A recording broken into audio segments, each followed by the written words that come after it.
Yeah, let's shift focus to Nairobi politics, and we always have to talk about Nairobi politics. It is a county that has 2 million plus registered voters, and the two individuals here who've hit the headlines this week. One is the independent candidate Miguna, whose running mate resigned with just 8 days to the general election.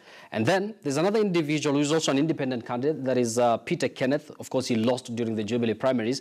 And the head of state, the Jubilee's presidential candidate himself, President Uhuru Kenyatta, is on record having publicly told him to step down in order to give Mike Sonko a chance. And this is what he had to say. Let's listen in.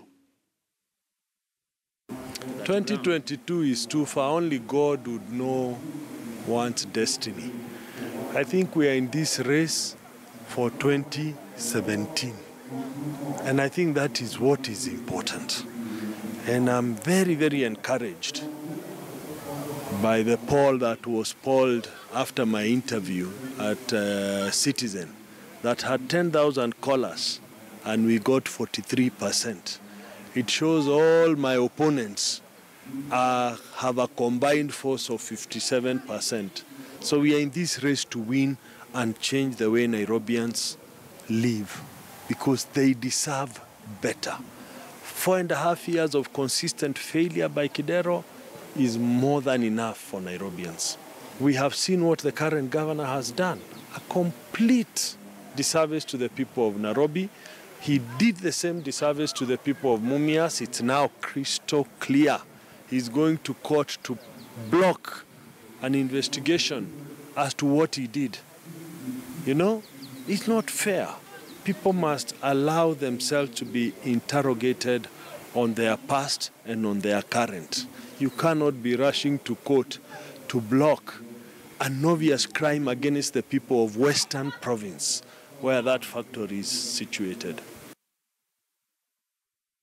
I'm here today to let the public know that I would like to resign from that position. Not that I don't believe in the cause. In fact, I very much believe his ideas are exactly what we need to implement to make Nairobi the green city in the sun once more. With that said, please let it be known that I have nothing against the governor, and I wish him, the aspiring governor, and I wish him well. All I'm saying is we're not compatible, and I am not in a position to work with his methods of addressing issues. Hence, if a team is not compatible, then it is not fit to run for high official government in office. There you go. And of course, I'm going to read shortly a reaction from Miguna, that is the independent candidate who's eyeing Nairobi's top seat. Mark, let me just be democratic here. Where do you want to start? From PK or Miguna's story? Of course, Miguna's story is hilarious. And it's hilarious for a number of reasons. I think when she had running mate, she thought it's running away. So why do you think she left Miguna at this moment? Definitely, if you look at Miguna's character, he seems to be a very stubborn person and a very hard person to work with. And then, of course, his statements might not have boded well with her personal environment at home and within her friends, because when you are someone's running mate, you are assumed to agree with everything that the person says.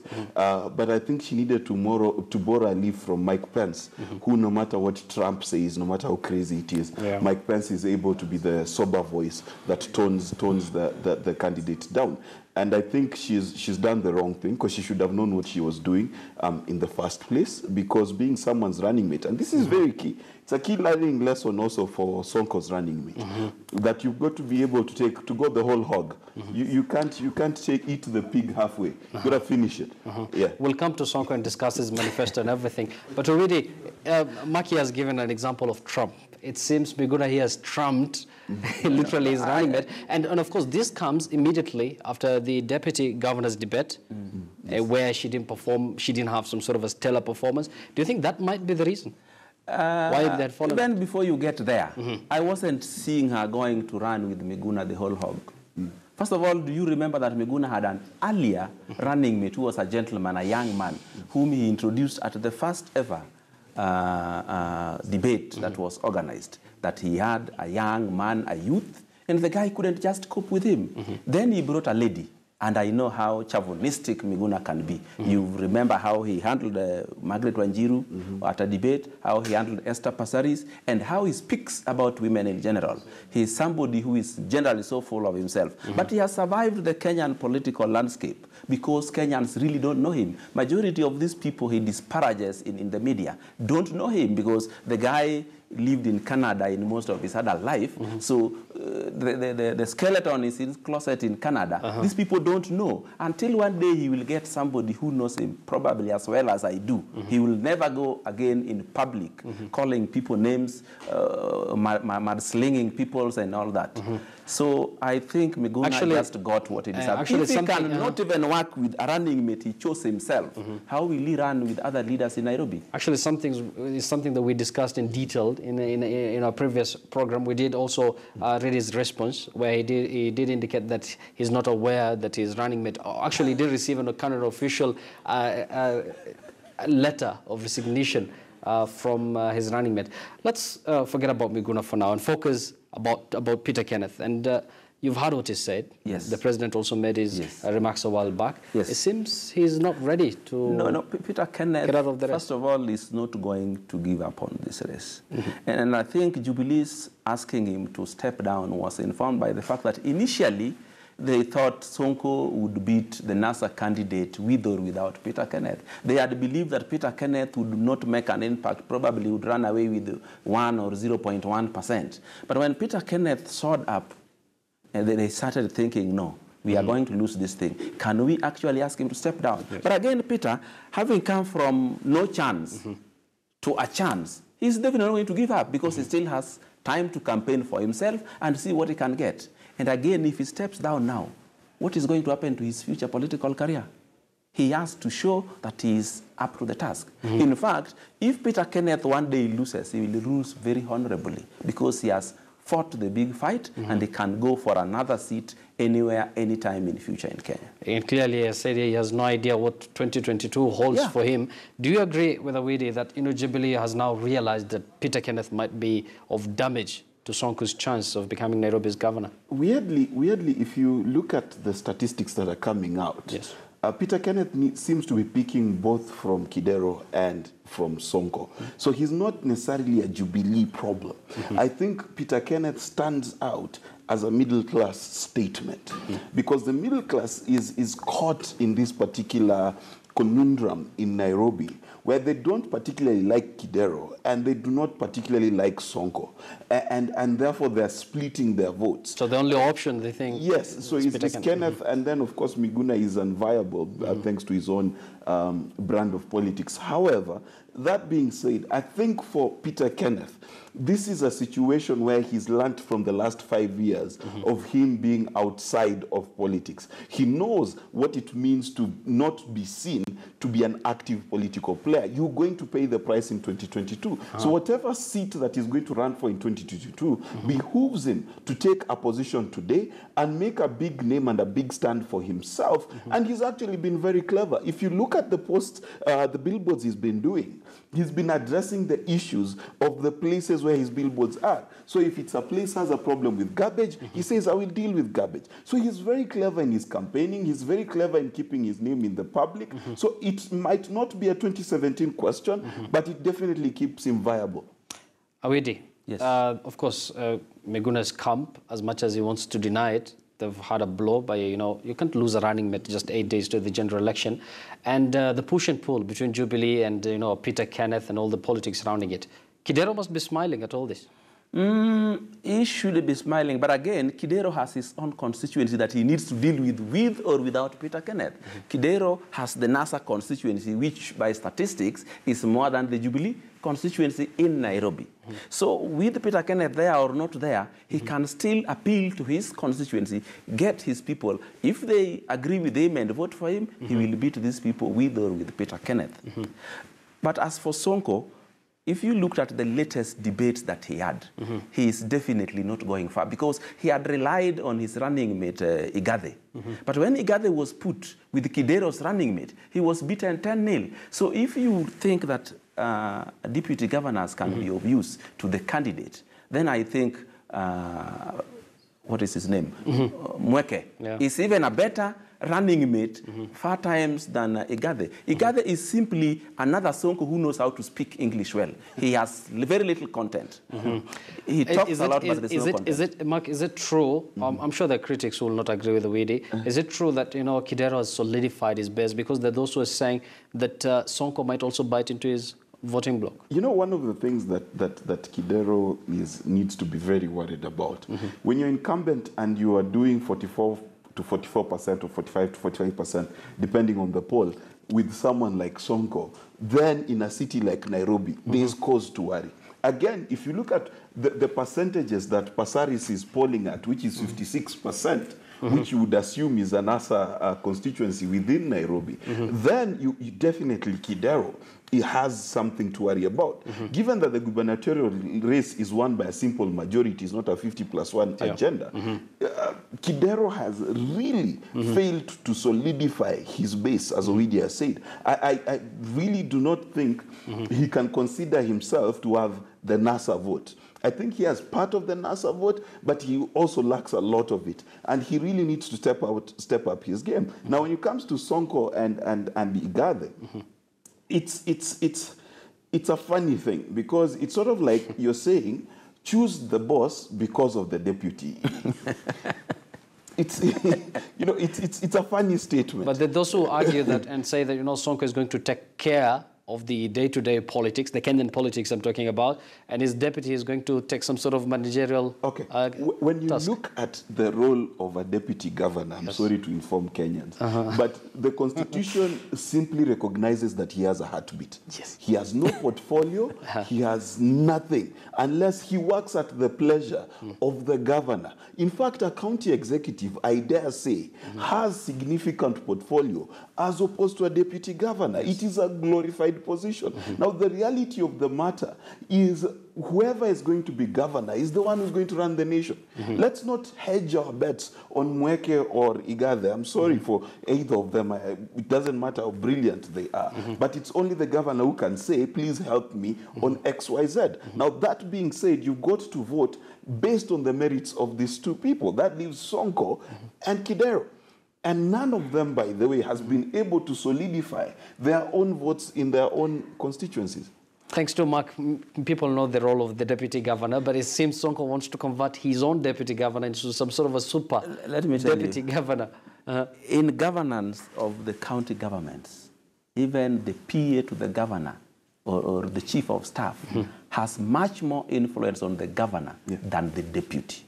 So for anybody to come and tell us here that Igathe is a smart man who will make Sonko a good man, that is just the greatest lie. Also, you must also remember that even Igathe is not a smart man. If you look at the companies he worked in because he was being patronized by what is his name? By his godfather. And all these companies, he's just moving from one to the next without competition. They just told, now today go to Coca-Cola, now go to Breweries, now go to Vivo. That is all. Because when I listened to him, I didn't see a high-flying corporate manager. I didn't see anything. I saw a man with content, but talks a lot. I think that puts to rest on Nairobi politics for now. Something interesting happened again, and Devolution Cabinet Secretary Mwangi Kiunjuri is now asking NASA to give up on the August polls and let Jubilee continue governing.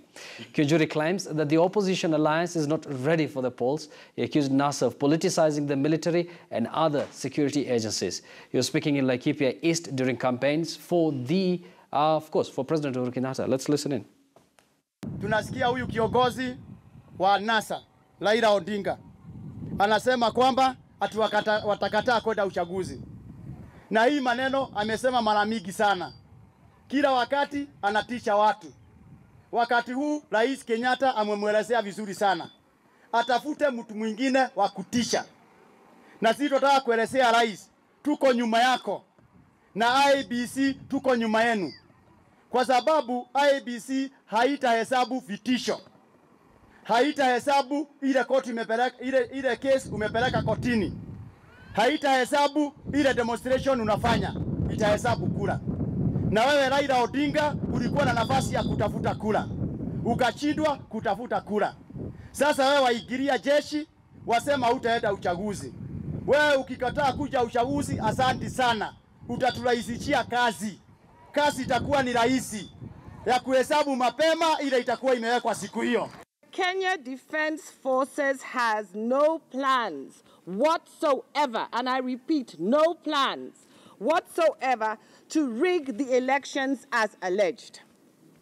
We recognize that the Kenya Defence Forces has no role to play in the management and supervision of the general elections. The allegation that the Kenya Defence Forces intends to isolate Kibra and Mathari areas by disconnecting power and water is false, completely untrue, and ought to be treated as such. We urge the residents of Mathari and Kibera to ignore these allegations. Mtu ambaye anachukua ati jeshi na polisi kotini, kichwa yake ni mzuri kweli? Kuna wengine kwa sababu wanaona watashindwa, wanataka fujo katika Kenya yetu. Ndio wanasema ati askari wasipatiwe nafasi ya kutimiza wajibu waliopatiwa na katiba ya Kenya. There you go. Those are just some of the comments, or comments made by our politicians, cabinet secretaries in the course of the week. I think that's a lot for you. Actually, let's just start with the devolution cabinet secretary before we come to the CS on defense and the rest, including other Jubilee leaders, including the deputy president. Let's begin with Kiunjuri. He is a cabinet secretary. First, you look at Kiunjuri, you see President Uhuru Kenyatta just removed him from politics, but he don't remove politics from him. Mm-hmm. He's purely a politician, complete with red jacket and red cap to show that he's Jubilee Damu. And this is the height of impunity, because I remember when President Uhuru Kenyatta and Ruto unveiled their cabinet, they said even those who are politicians must stop politics from now. The only people who would be allowed to do politics within Jubilee were President Uhuru Kenyatta and William Ruto, because they were going to campaign to be re-elected. But when you listen to Mwangi Kiunjuri, you just see he's one of the Jubilee principals talking, looking for votes. Why does he go attacking a presidential candidate of another coalition when he is not a politician, when he is supposed to be a cabinet secretary? I think Mwangi Kiunjuri should have resigned from being a cabinet secretary and become the chief campaigner for Jubilee, so that we don't see it as impunity by the Jubilee government to use the very people that the law prohibits from doing politics and doing politics.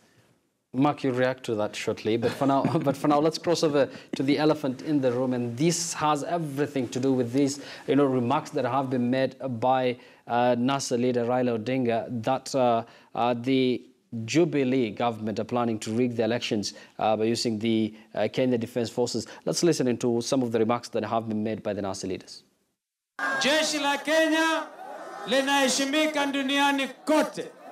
Na sisi wananasa hatutaruhusu Jubilee kuharibu jina la majeshi yetu. Tunataka kumkumbusha amiri jeshi mkuu ambaye ni Uhuru Muigai Kenyatta. Aliweka sahihi mswada wa bunge ambao unasema the security forces should not be involved in election. There you go. Those are NASA leaders. I believe they were in the Ukambani region when they made those remarks. But that comes after, a press briefing by NASA's flag bearer, presidential candidate Raila Odinga, who had a press briefing 2 days ago with regards to that matter, clearly indicating that the government is planning to use KDF to rig the elections. Mark, let me just start with you now. You've had the comments there which were made by the CS of Defense. She was flanked by the acting cabinet secretary for Interior. And we had a statement from the KDF also, accepting the fact that the report that the NASA flag candidate had tabled were real reports, And the letter was authentic. But they were taken out of context. And then the CS Defense comes forward and says, she dismisses everything, that, there were no kind of letters, nothing happened. So do you think there's some sort of contradiction between KDF and the ministry itself? There are a number of things here that need to be handled with a lot of care. Yeah. First, we need to appreciate that the Kenya Defence Forces has an active role in securing the nation. And And one of those active roles is that they build scenarios every day. You know, that's part of their job. They are supposed to build worst-case scenarios and prepare the country for that. That's one. The second thing that is important to query is there a Raila Odinga Defense Forces and an Uhuru Kenyatta Defense Forces, so they are able to link to each other. And that's why it's very important to differentiate between the role of a head of state and the role of a campaigning political party and the role of a former prime minister and someone who's campaigning. These things are very critical, because when you bring the army into the political sphere, innocent or guilty, you put a question on one of the institutions that you should never question.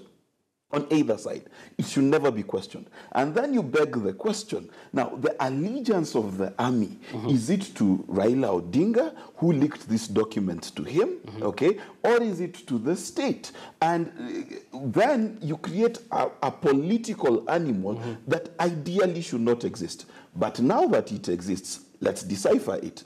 A number of issues.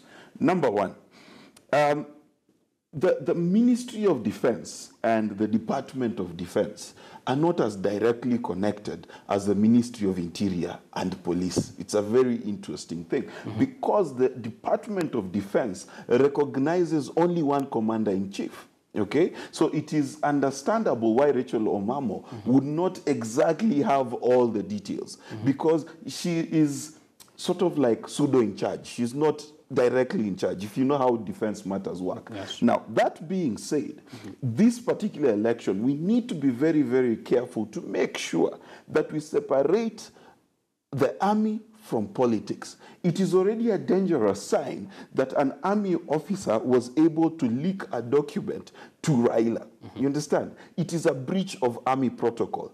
And what we need as a nation is the army needs to be held in the highest regard and its esteem kept, okay? And therefore, we need to keep the politics away from the army. It seems the CS Defense wasn't ready to give that briefing. Let me tell you, the CS Defense is just ceremonial member of that department. It's purely ceremonial. Yes. Because as my colleague has said, the army reports directly to the chief, the commander-in-chief. So the CS Defense had nothing to do with it. But I also think she had instructions from elsewhere to come and deny that. But that letter was, first of all, authentic.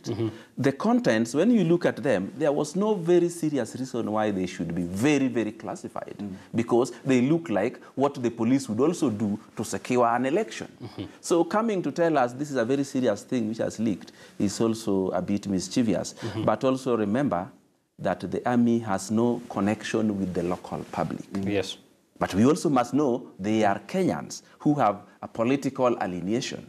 So when you see the army leaks things, then you know there are as many Kenyans in the army who are more interested in a NASA government than they are interested in retaining the Jubilee government. That is why I think those are dangerous statements. Before we take a break. And I'll tell you why.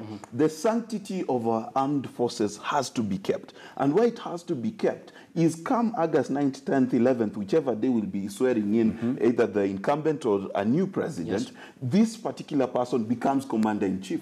This is why the army must always be neutral. The army cannot be allowed to be seen to be pro-NASA or pro-Jubilee. It's very dangerous. That is why it's even more dangerous that a leak happens to the former prime minister. It shouldn't be the case. Yes. I think you've delivered your case. Now let's switch a gear to something interesting that has everything to do with the Uasin Gishu politics. I've already teased that for you in the beginning of this program. But we'll take a very short break and we'll be right back with much more. Don't go away.